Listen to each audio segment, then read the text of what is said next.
How to fix Google Chrome slow downloading.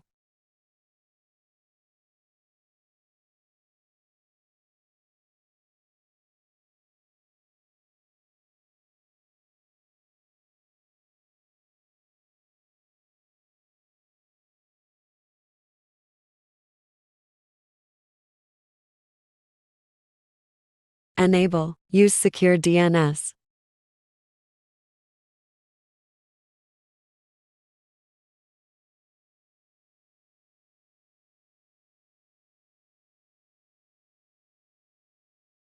Disable that option.